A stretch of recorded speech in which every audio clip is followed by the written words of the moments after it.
Well, hello everyone. No matter where you happen to be around the world today, welcome to this play-by-play program brought to you by Explore.org and the Raptor Resource Project. My name is Mike Fitz. I'm the resident naturalist with Explore.org, and we call ourselves the world's largest live nature cam network. We have about 200 live cameras in many different parts of the world, so there's always something to watch. Today, though, we're going to be focusing on the cameras with our partners at the Raptor Resource Project. And joining me as my co-host today is John Howe, the director of the Raptor Resource Project. John, thanks for joining me one more time. And how are you doing today? Hey, glad to be here. I'm doing just fine. It's a beautiful day I'm right on the Minnesota side of the Mississippi River by Great Spirit Bluff, looking out there at the river. So we're just, as we were mentioning, we're getting ready for falcon banding up and down the Mississippi Flyway coming up here. First banding tomorrow. So great weather, although I hear that we're going to get some thunderstorms and some rain coming up here this weekend. So. Well, fingers crossed that you can get that done in a timely and safe manner. We definitely want to discuss that process during the program today. So we're going to talk not only about bald eagles, and we're looking at the hatchery nest in Decorah, Iowa, right now, but we're going to also talk about uh, Peregrine falcons and the nest that we're watching there. We have audience questions that we'll try to answer. These were submitted in advance. And if you want to submit questions for future Bald Eagle play-by-plays, you can do that through Ask Your Bear Cam or Ask Your Eagle question, excuse me. That's a Google form that I set up, and you can ask a moderator in the chat for the link to it. And thanks to everybody who's sent in questions so far. I think we have, 12 to 15 audience questions in our queue. But to begin, though, let's take a tour to see where these cameras are in partnership with the Raptor Resource Project. We're traveling to the Mississippi River region of Iowa, Minnesota, and Wisconsin. We watch two bald eagle nesting territories near Decorah, Iowa, in partnership with the Raptor Resource Project.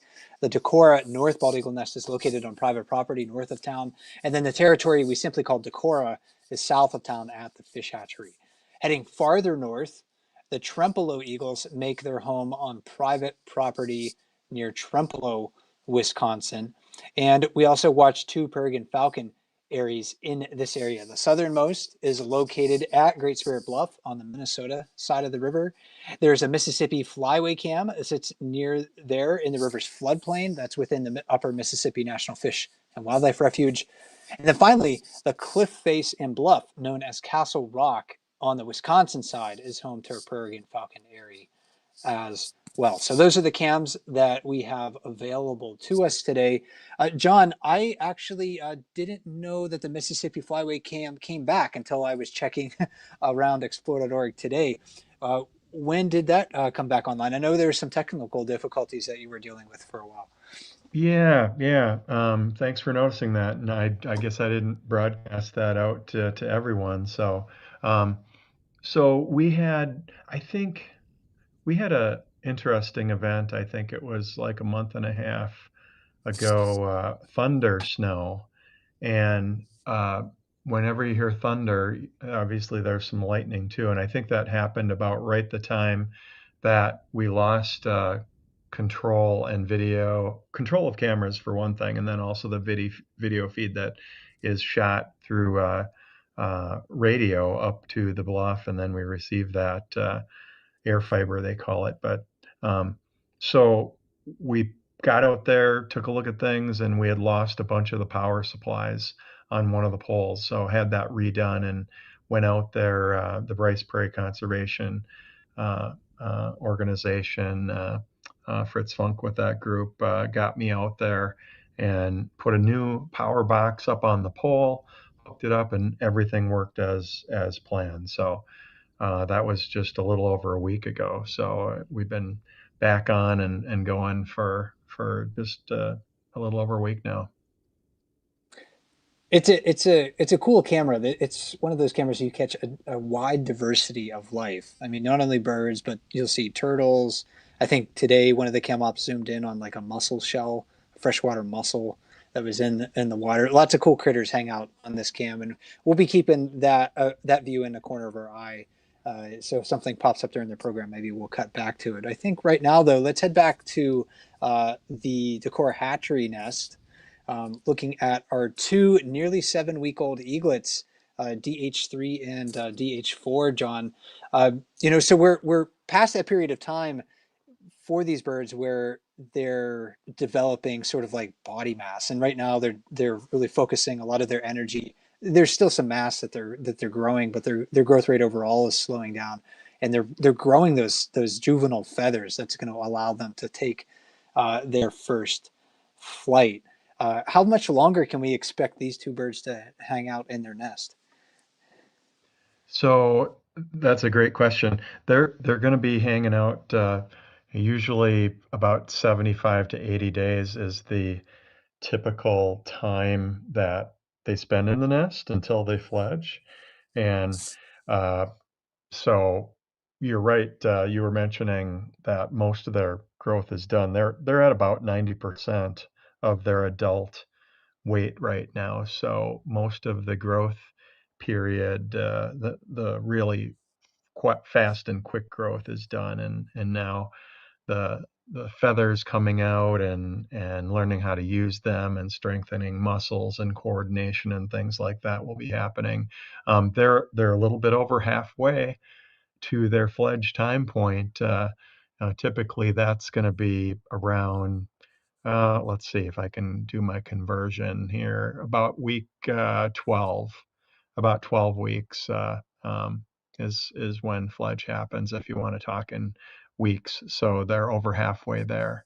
Uh, so it's really interesting. I mean, the things that we watch them do here at this stage, it's been a long way for them getting up to this point, and our citizen scientists out there, I know some of them who watch this camera quite often are counting this kind of stuff, but our cam operators do too.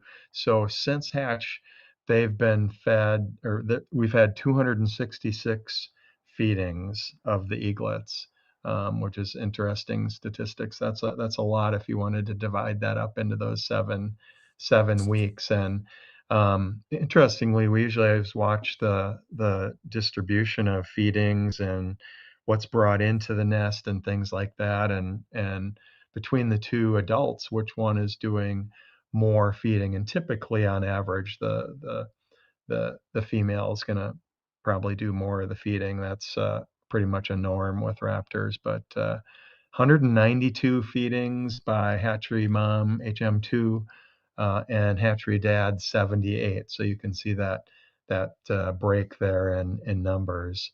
And they're self-feeding now, so they're pulling some food on their own. They're doing some adult behaviors, which are going to serve them well when they're older here, and even in the nest right now, doing what we call mantling, where they, you know, spread their wings out and try to cover and hide their food or what they're doing, and they're stealing food from each other. So a lot of that survival, those survival skills that they're going to need for living and surviving out in the real world are being honed right now and discovered. And last time we uh, hosted this program together, these eaglets could barely stand up on their feet. I mean, they were Right? literally Yeah. just getting their feet underneath them. And now we see that they have a lot of mobility within the nest, and it's increasing. They're increasing in their mobility each and every day. So it's almost like we can see them reaching a lot of these mini milestones as they continue to progress. What other milestones might they reach, and what can we look forward to seeing them doing over the next few weeks? Yeah, so we were watching just a little bit ago, and it might happen in this hour here while we're talking, but developing their muscles for flight. In eagle speak, we call that winger sizing. And result of winger sizing, usually there's a hopping in there too, kind of that launching and then flapping the wings. They call that hopper sizing. So winger sizing and hopper sizing going on. Oh, here comes some food into the nest, it looks like. Maybe. We'll see. Or maybe it's vegetation. Um, so that's going to be going on. Uh, Really, it's kind of neat to watch them start to learn a lot of the different skills that they're going to need. So even though they're not building a nest right now, or they're not feeding young or doing things like that, we'll see them, is it because of boredom? Is it because they just can't help it? They're going to take some twigs and they're going to start moving them around, and they're going to be, playing with materials in the nest, and it might be parts of some prey. Usually it's grasses or it's sticks and things like that. So their coordination is developing and improving. Uh, they will interact together. uh, Sometimes that mantling is going to turn into a fight for food. Who can get over there first when that food comes into the nest? So um, it's just really always exciting to see some of those things for a first, and then kind of see who becomes a little bit more skilled or quick at some of those reflexes and actions as they get older and almost ready to fledge. Um, Getting air when they are flapping their wings and winger sizing is it's cool to watch. Sometimes we've seen them go up like 5, 6 feet, and there's always that worry that do they have enough control that if a gust of wind, takes them out, over, are they gonna land and pre-fledge, I guess, accidentally, or fludge, some people call it. So um, it's an exciting time where they're really getting close to being a full-fledged eagle and getting ready to fly out of the nest for the first time. And you kind of answered an audience question partially just a moment ago, but we saw one of the parents bringing in some fresh nesting material, and Alex was wondering, at times the adults and eaglets tear and chew on the nest floor material and various twigs. Why is that, please? Are they looking for bits of food? Does the activity replicate actions needed to rip and tear play, or something else altogether? That's a really good question, and a lot of those uh, thoughts there in the question are actually things that they are learning to do. So moving around the floor materials, if you want to call it the floor or the base of the nest, uh, we'll see the adults do a couple different things. One of them is the building part of the nest and moving material around the nest, and then in the nest, there's always going to be a small depression. We call it the egg cup, where the eggs are laid, incubated, and that first hatching. And most of the time, the eaglets will spend the first week or so in that cup, and rarely do they get out of that. But sometimes they can wander out in the second, third week, and cause some worry. But moving them around, moving sticks around, that's one of the things that it's just a innate behavior that they start to do, and they learn, and they get better at it with time.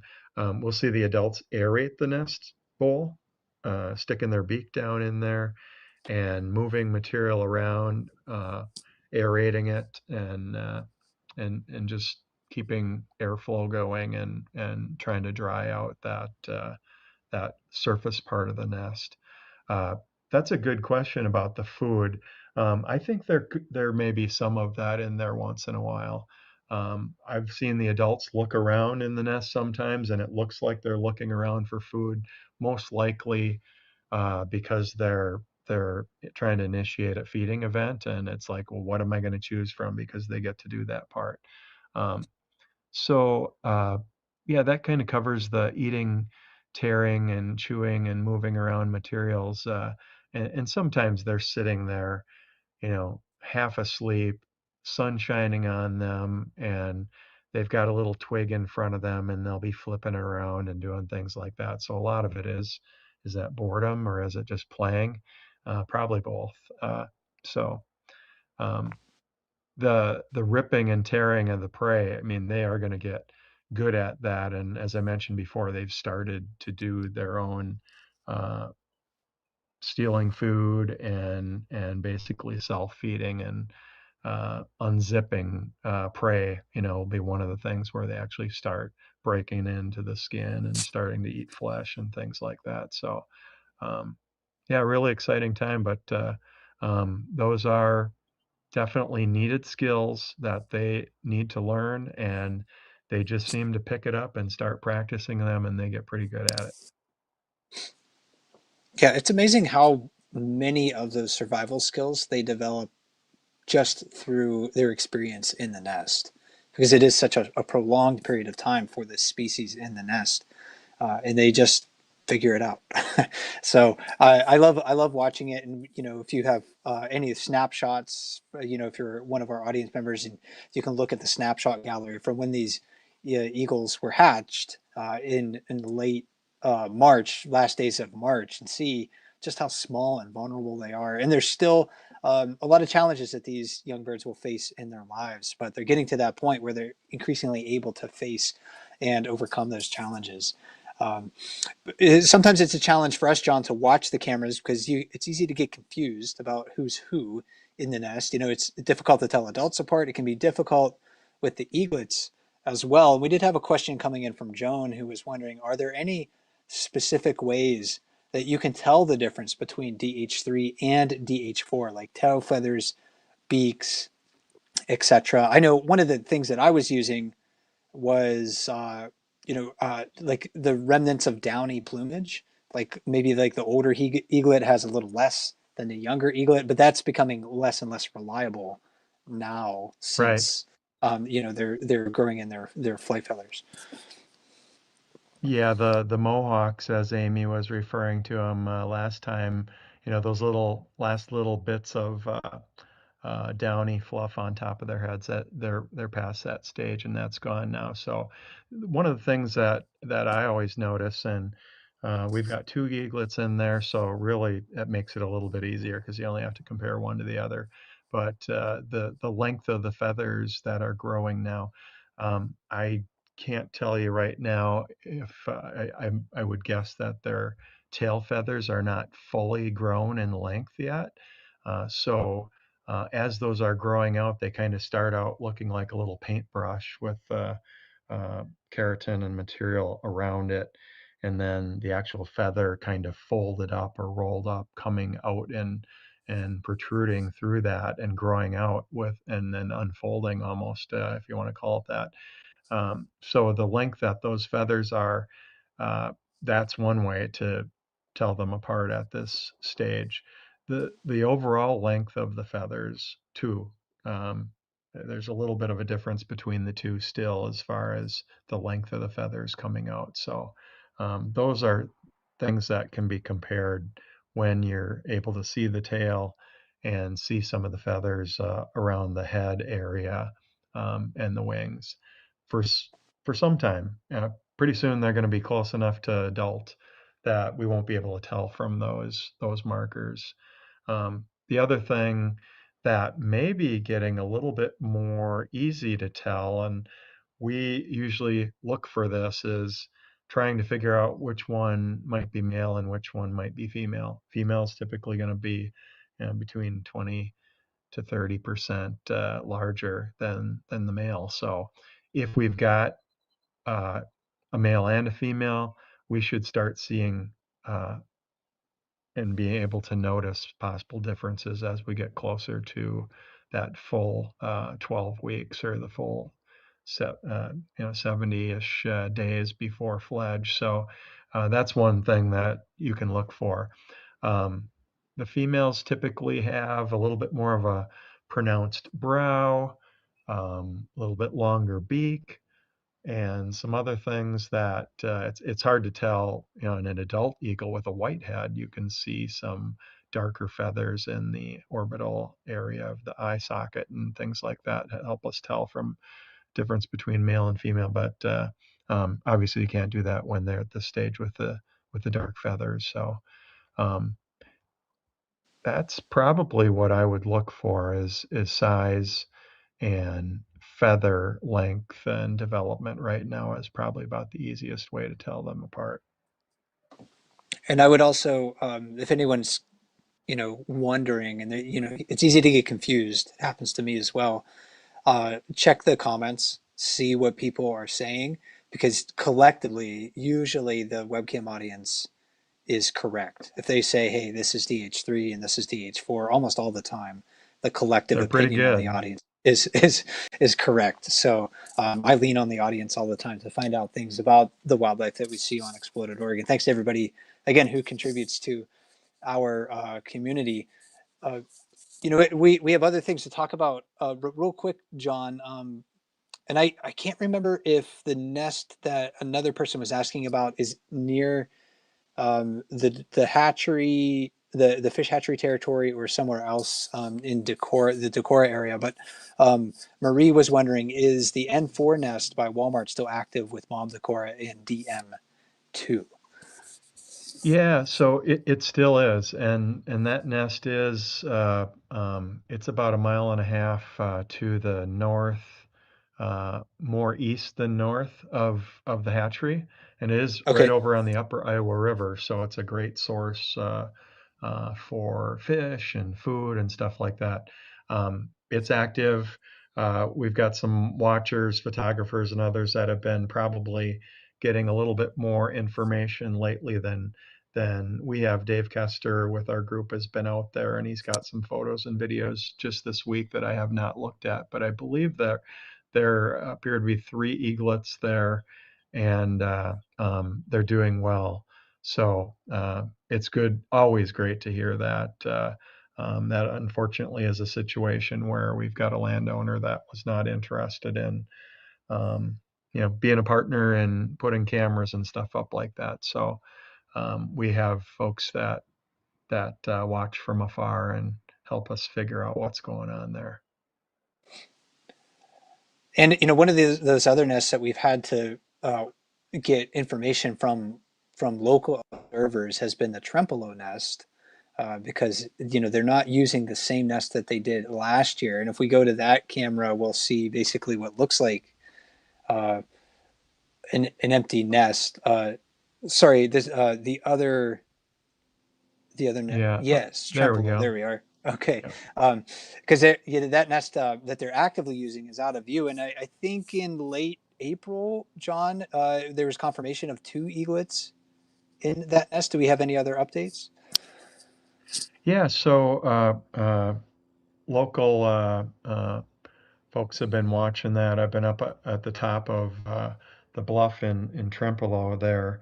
Um, there's appears to be at least there's 2 eaglets in there from what we can see, and they're doing well.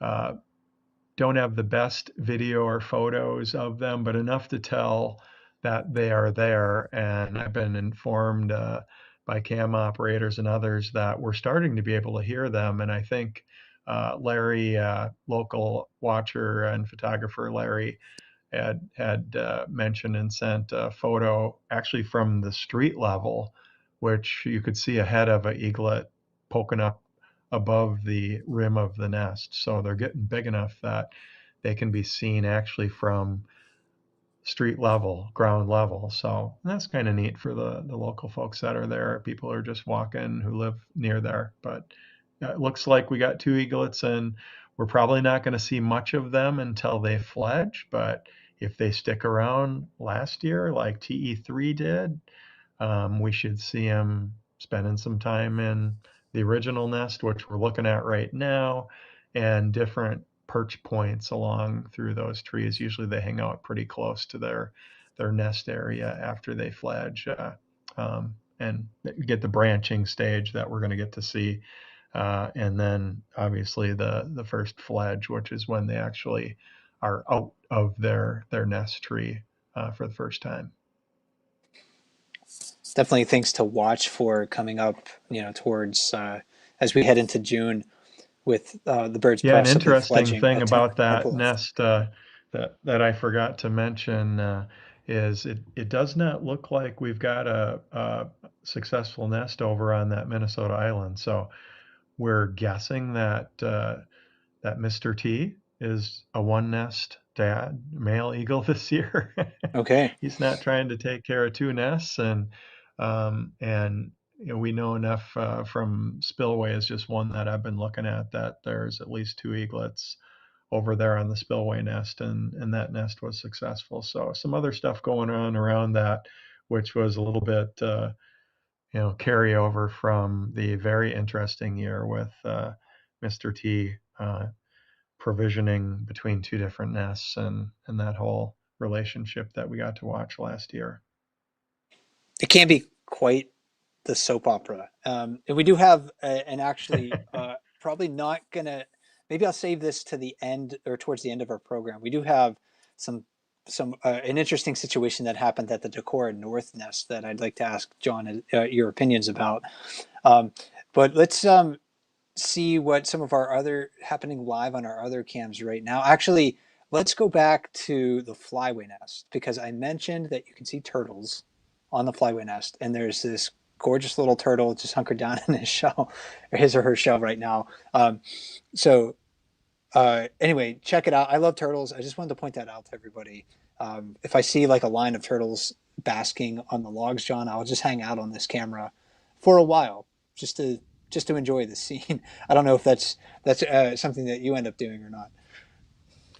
Yeah, and I not many people get to do this, but I've got access to go in and play around with the cameras, and sometimes I'll go in when the cam ops are typically off shift. And at nighttime with the infrared light, it's good enough that I've been on at night before when caught uh, birds actually night fishing for food. I've seen catfish. What I think were buffalo out there. Um, uh, it's interesting to see that kind of stuff. Pelicans and cormorants. There is kind of like a progression of different waterfowl that come through along the flyway through the late spring and summer months here. So we have been seeing a lot of pelicans out there. The cormorants are around. When we went out to replace the power source and got the camera going the other week, and up to this point, we've been seeing a lot of advocets. So different bird species that are migrating through, we'll see them. And later this summer, I'm sure we'll see more sandhill cranes, and it's gonna get neat out there. One of the things that I love listening to, especially in the morning when it's not too windy. See a little bit of cam shake from this camera, which is on a pole with the wind here. So don't have the greatest image stabilization on this one when it's zoomed in, but it's really neat to see uh, up close eagles and other birds on days that are not as windy, and they can zoom right in on them very close. And one thing that was a benefit of replacing the audio uh, power source and the power source box, which is what was done, is the audio seems to be back what I'm used to remembering, and it's really neat to listen to all the bird sounds out there. Yeah, the soundscape on some of our cameras is really amazing and great just to have in the background if you need something relaxing and natural to listen to. And this camera, yeah, with due to the wind, it's a little bit shaky. There's the other nests that we're watching, the eagle nests, those ones are attached to the trees and they're blowing in the wind. The peregrine falcons, though, their nests are a bit more stable since they're on cliff faces and on rocks, or in the case of Great Spirit Bluff, in a nest box attached to the rock. Let's head there right now, check out these peregrine falcon chicks. So there are three in this area here, and checking my notes that they hatched at the very end of April. So April 28 for the two oldest ones, around April, and I think April 29 for the third one. And then also at Castle Rock right now, we do have an adult hanging out there with the four chicks that are in there. May 6 and 7 for the three eldest ISs in that nest, and then the fourth one hatched, I think, on May 8th. So there's a bit of difference, John, between the two families, about a week's different, a little bit more than a week between these two families. And it's maybe the difference isn't necessarily in plumage that I see, but maybe a bit in mobility. Is that your assessment as well? Like at Great Spirit Bluff, the uh, the the chicks there are just a little bit better at moving around the nest right now and standing on their legs uh, and being able to get up close to the parents when they bring food. Yeah, they're definitely older. They're more developed, and they've got a nesting cycle that is about 40 days to fledge. So you can take the uh, eagle life cycle in the nest that we were talking about to fledge of about 70 to 80 days. And for the falcons, it's half of that. So they are really growing fast. So that over a week difference between these two nests, you can see in size, you can see it in feathers, you can see it in alertness. Um, I think, let's see, we might still be able to do it, but it's not looking good for the weather. We had planned to send and rappel down and ban the young at Great Spirit Bluff this coming Sunday, and I believe that's the 17th.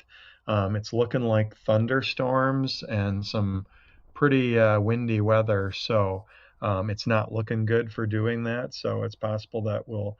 But as far as what I remembered for Sunday, they were going to be around 16 to 19 days old. So yeah, that's quite a bit.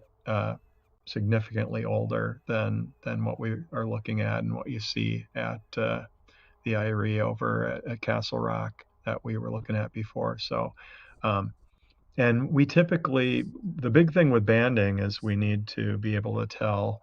It's not the end of the world, but we've got different size bands because male falcons are smaller. They've got a smaller leg bone, and we've got a different size band that we put on the legs of the falcons, depending. And most raptors or birds, if there's a difference between the sizes of the male and the female, uh, males smaller bands in the falcon case and larger bands for the females. So about 15 days we can tell, uh, whether their leg bone is male size or female size. So we'll see when that's going to pan out, but it could likely be about 20 midweek next week would be at about 20 uh, 23, 24 days old. And once they get up over 30 days, they're pretty much what we call a brown bird. So think about that, and just an extra basically 5 to 10 days, they're going to be almost all brown with the feathers coming in, and the falcons they're going to look a lot different here soon at Great Spirit Bluff, but they got quite a ways to go at Castle Rock. And yeah, you've mentioned that you're working on preparing for banding at some of the falcon nests that you monitor, including this one right here. And of course, you don't want to try that. You don't want to band them when they're too young, when they're still growing. Is there a point in their development where they're like kind of too old, where maybe you risk flushing them from the from their nest? So I'm wondering, like, what's kind of like the window? What's the ideal window for you and your team to get Yeah, there so, and so minimize disturbance on them and risk to the birds? yeah, yeah, ideal banding window. We like to band them between about uh, 20 to 23 to 25 days, maybe.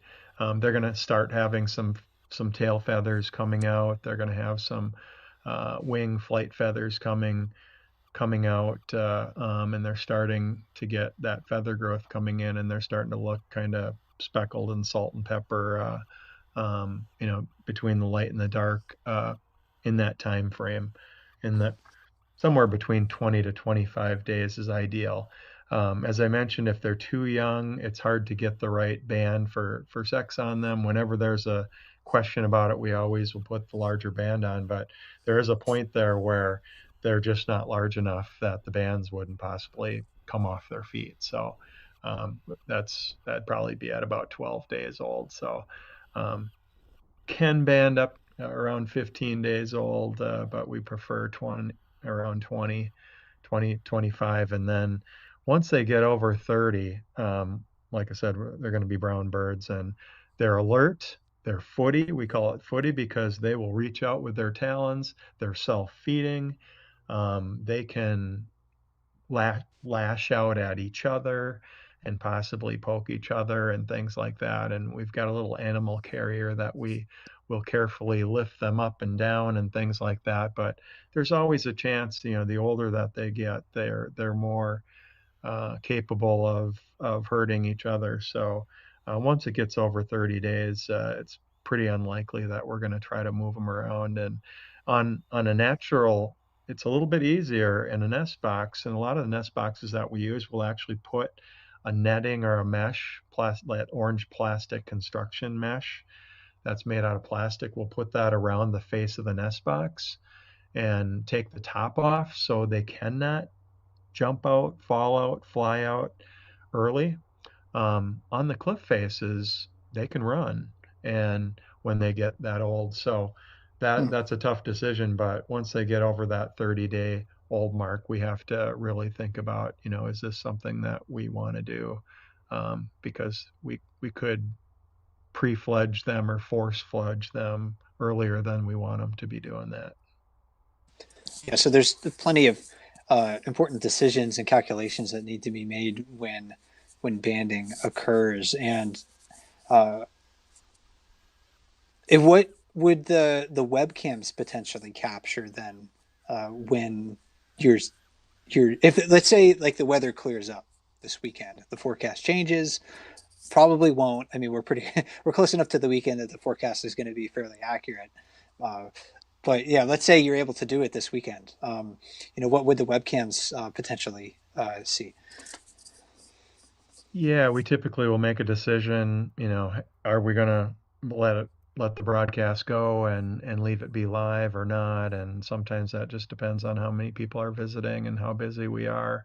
Um, and it there's always a possibility of something happening that we don't want to show on a live cam. So that's a tough decision of are we going to show it or are we not? So that's kind of a coin toss. I can't really say much more than that. But last year we cammed up with GoPros, and I think we showed and watched some of that video rappelling, and then we actually had some live stream footage from the cliff cam at Great Spirit Bluff showing. I went down and retrieved, and Amy put them back after the banding. So we'll probably do something similar to that. I think I know that folks really like to see, how that process works and everything. So whether it's middle of the week or whether we wait until the 20, I guess it would be the 31st, would be um,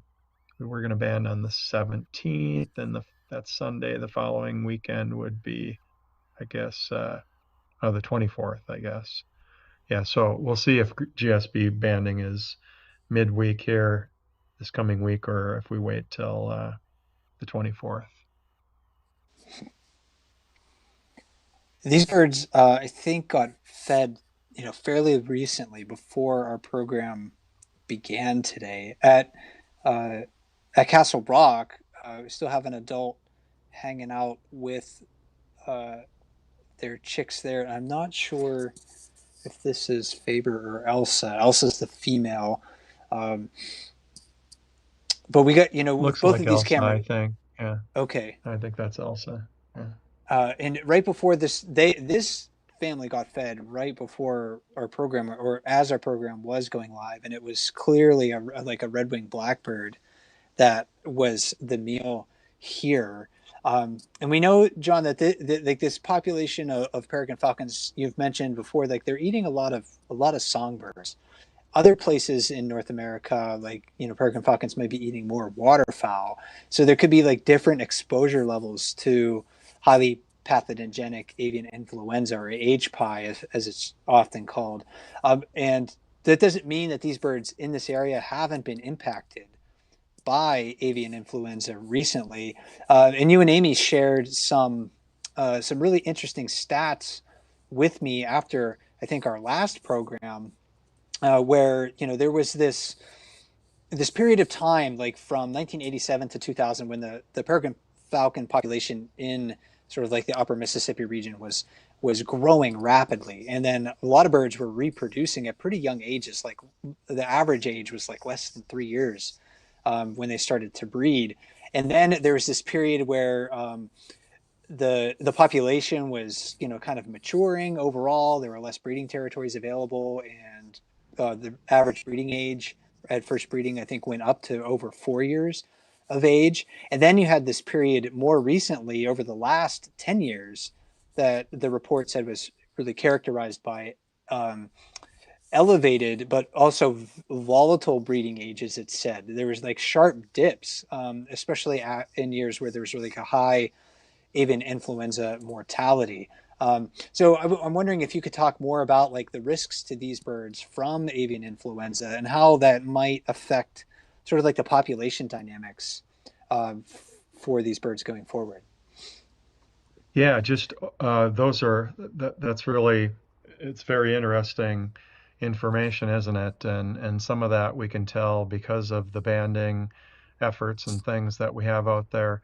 And then, just very rudimentary, looking to see, what the age is of the adult. And if it is a 1 year or 2 year old falcon, it's not going to have its full adult plumage. We can tell by visual assessment if there's a camera there or spotting scope, but most likely camera, other opportunities like that, whether or not they are full adults. But that's the huge value of the banding program. We know how old the falcons are, we know where they came from, and we can take a look at those populations and come up with those numbers that you were just citing there. So, would we have been able to dig up that kind of information and figure that out without tracking and banding and monitoring?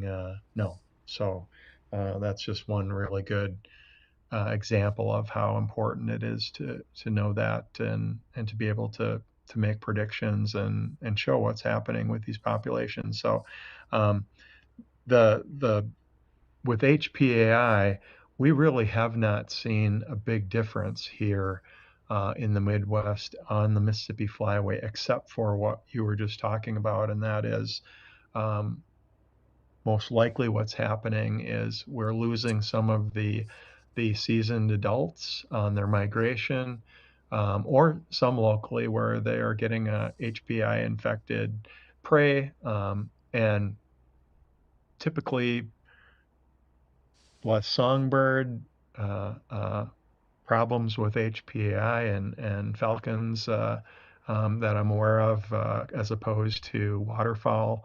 They're called a duck hawk, and they can take down pheasants and ducks and birds that are as large or some even larger than them hunting. Um, they're going to be more exposed and eating that type of prey if they are on a larger body of water, i.e., West Coast, Great Great Lakes. Doesn't seem like in this very uh, populous area for all the songbirds. And right now we're in the height of migration of a lot of the bird species up and down the Mississippi Flyway. So there's just so many smaller birds that really is their primary prey and diet here. So um, without I think I mentioned this before on the on those shoreline areas up around the Great Lakes and on the East Coast and West Coast, they've seen much more pronounced losses of adult birds from HPAI. So we have not seen that here, but what we have seen is we've seen this progression from older plumage or older birds based on banding data to younger birds, and I think what Amy's presented with the data and that we've been looking at is these younger birds are coming in and they have the opportunity to become mate at these bluffs because these sites with one of the remaining adults because of an absence of one of the birds that succumbed to the virus basically. So that shift in some of the mature birds that are nesting here is a reflection of loss of some of the population that have been older. And we were supposedly at saturation level. And now with the loss of birds from HPAI, basically some that's bringing up an opportunity for some of the younger birds to come in and fill those open spots.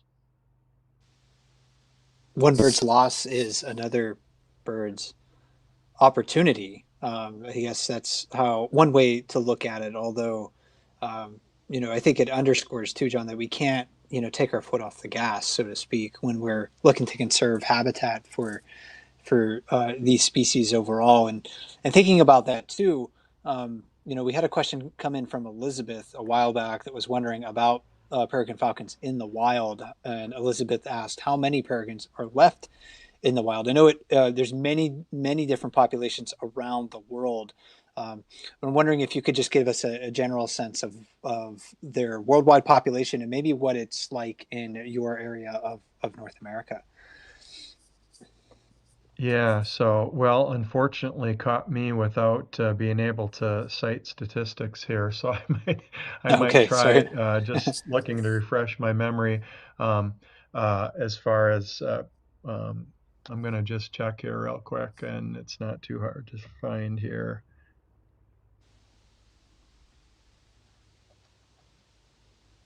Yeah, I wonder if there's anything that the um, what is it, the And it ICUN or depends something has on, stuff, and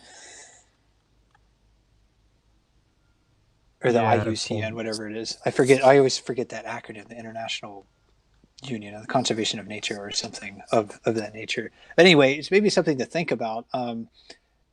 We're at a point like in North America. I think it's really positive that we peregrines are becoming sort of like one of those species that we can expect to see and we should expect to be part of our communities, right? And that wasn't something that people of my parents' generation had the right, opportunity to right, do. So it's really a yeah, success story that we're able to see them. yeah. So basically, uh, they were delisted. And they were protected under the uh, Endangered Species Act and laws, basically, but de- uh, removed in 1999. So 3,000 pairs estimated in North America. So that's basically what we're looking at right now, and that's in North America. As far as uh,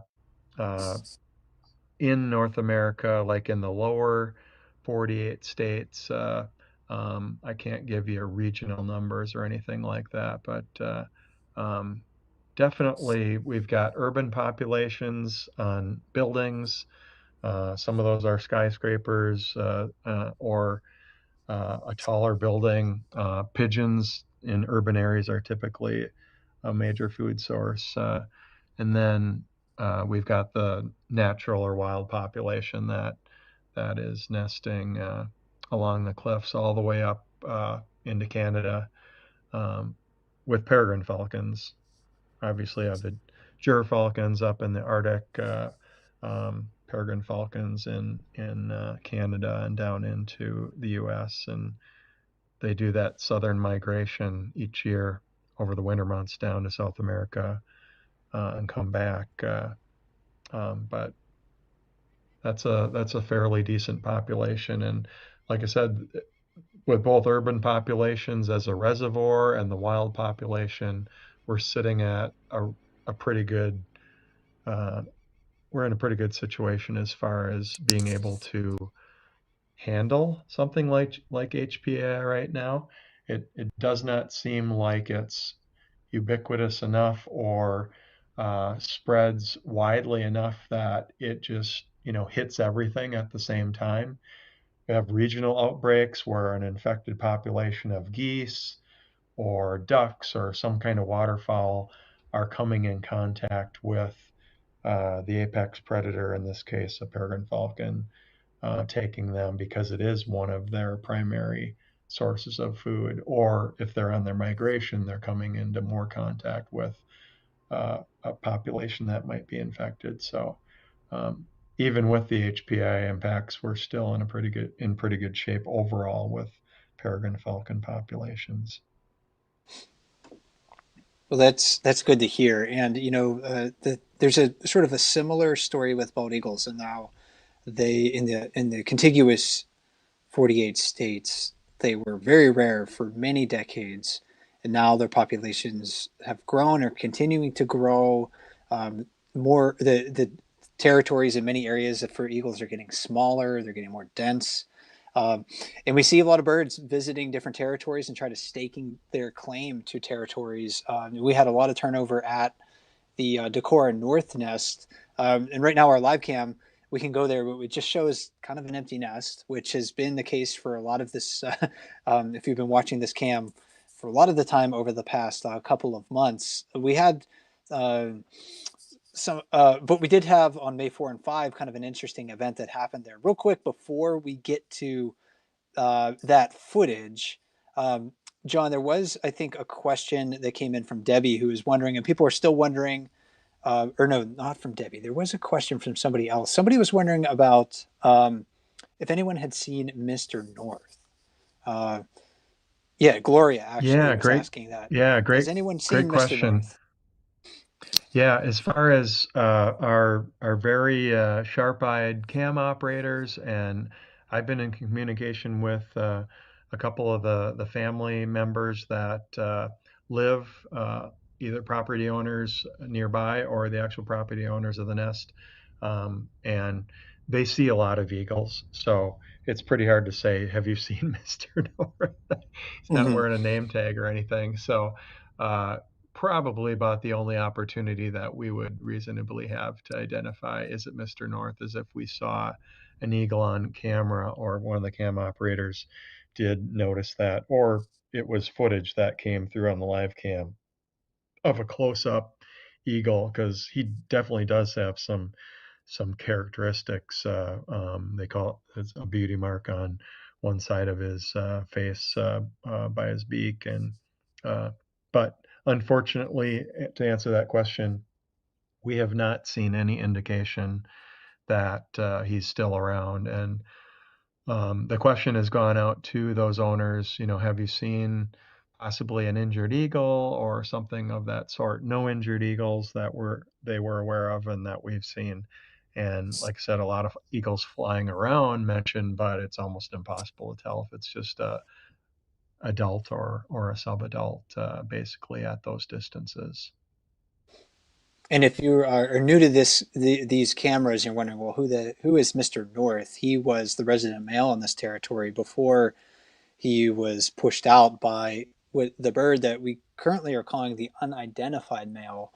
And this, we have a series of clips from, it starts on the night of May 4th, that has something to do with the unidentified male, but more to do with the resident female, DNF, as we call her. So this first clip comes from 8:35 p.m. on May 4. So both of the resident adults are in the nest, and then, the unidentified male leaves the nest. So not much happening right here. But DNF, she stays in the nest. So there goes the unidentified male. DNF, though, stays in the nest. And then just a few minutes later, at 8:40 p.m., it's dark now, so the camera switches over to infrared. There's no spotlights on the birds, just infrared light, so it's invisible to them, but it's visible to the camera. Uh, this There's a subadult bird that lands in the nest, and you see DNF was like, "Hey, who is this? What are you doing?" And then she kind of calls and she's making some noise, but she lets the bird hang out, John. um, and Yeah, we were looking at the plumage of this other bird on the right. You can see that it doesn't have like the pure white head, the pure white tail feathers. What can we maybe surmise about this bird's age from its plumage. Yeah, with some of the dark feathers on the in the head area and the nape of the neck, and looking at the tail, I'd say it's probably a little over a 4-year-old bird. Um, and that's that plumage. Interesting that I wonder, did she how much she knew about that eagle, with eyesight. Was it total dark or not? Um, Interesting that she was not in a real aggressive defensive posture. Normally, if another eagle came in like that, if there were young there or if she was on eggs, she may have had a different response. This time of the season, without any young to protect or anything there, uh, it looked like she just took more of a what do I want to call it, protesting mode of calling. You could see her calling, and some of that might have been to call for support from the male that she is in the process of bonding with, the unidentified male. And if he sticks around, if he's still around here, probably later in the year, and it looks like they're building on the nest and bonding, then we'll probably end up. He won't be unidentified male anymore. We've had about almost a year to identify him. So we'll see how that goes. But um, yeah, it's interesting that you can see the other eagle that came in is looking all around like, is this okay? Is somebody else going to be coming in here to kick my you know what and kick me out of this nest? So that eagle, it appears from daytime testing or experiences, knows that there's something else that might be coming in, like a mate coming in to fight it off of the nest. So it's almost as interesting looking at the wariness and the reactions of the the intruder 4-ish year old as it is DNF. And then this wasn't the end of the story either. Unfortunately, we're running out of time in our program, but this bird stays the night basically in the nest. So we have like a clip from. So this is the following morning. This is 4:50 a.m. Approximate time, just hanging out in the nest. Again, same nest, different camera view, and then about 20 minutes later, like around 5:20 a.m., the unidentified male. So both of the resident pair, they've been perched, kind of near the nest all night. And then the resident male, eventually, he'll fly over to the nest with a stick, and then he kind of just is hanging out there with um, the the intruder. And then DNF eventually, she gets her wits about her, and I wonder, John, if there's like just enough daylight at this time of the day, this time of the morning, where she's like, okay, now I can see, and I can see who's there, what they're doing, and I don't like it, and I'm gonna drive this other bird away. So that's the male flying away. He'll come to the nest pretty soon, and then I think maybe we have a second part of this clip that shows the female um, coming in and driving off that intruding bird. So maybe, yeah, we can cut to that clip real quick. And John is just wondering your quick take on what's happening at the very end of this scenario. Yeah, I think you've done a pretty good job. You can see that he's calling, he's protesting, and that's the interesting thing about eagles that are either in the process or pair bonding, roosting together at the stage that they're in, is they are really kind of working as a pair. And even though we don't see aggressive behavior here, we see them calling between each other, and it's enough to get the other eagle to fly off. And they were persistent. I'm not quite sure. I think that they knew that that eagle was in the nest there still, but until he flew in with that branch or twig, I'm not sure that it looked like they were looking over there, but I'm not sure. Yeah, I think they probably could see that there was a head up there. Um, Very interesting behavior, but I think that's about the best that we can surmise, based on what we saw, is they were patient but not aggressive, and finally getting the message across to that younger adult that is not your spot. Yeah, maybe Probably not there's the there. last we may have seen. It might not be the last we've seen of this eagle.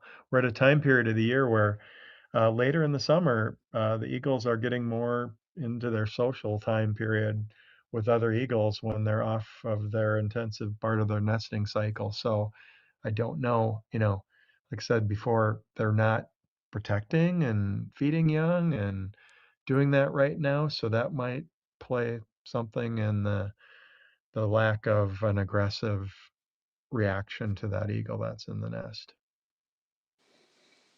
And sometimes, it's worth biding your time, not taking, risks unnecessarily, because, you make a mistake in the dark as an eagle and you end up hitting a tree or something like that. It can turn out uh, to be bad news for you. So more things to watch for. We're seeing, you know, drama across our nests. We're seeing success too. Like if we go back just to conclude with our Decorah hatchery nest here, two very healthy looking eaglets getting not quite ready to fledge yet. That's going to come up in June, but it's happening. And we're looking forward to that. And our peregrine falcons, their nests are doing really well. So as always, John, this has been a fun program, and I'm glad that you were able to join me one more time, and I learned a lot. And we should do it again, at least right around or right before these eagles decide to leave the nest. That'd be great. And we'll have some action at the falcon nest too here, maybe some banding footage and some things like that we can look towards. So really appreciate having us on and letting us give a little guidance and talk about what's happening at these nests. And my co-host today has been John Howell, the director of the Raptor Resource Project. My name is Mike Fitz with explore.org. Thanks for joining us. And of course, if you want to watch the birds, go to explore.org at any time to see what they're doing. Have a great day, everybody, and we'll talk to you later.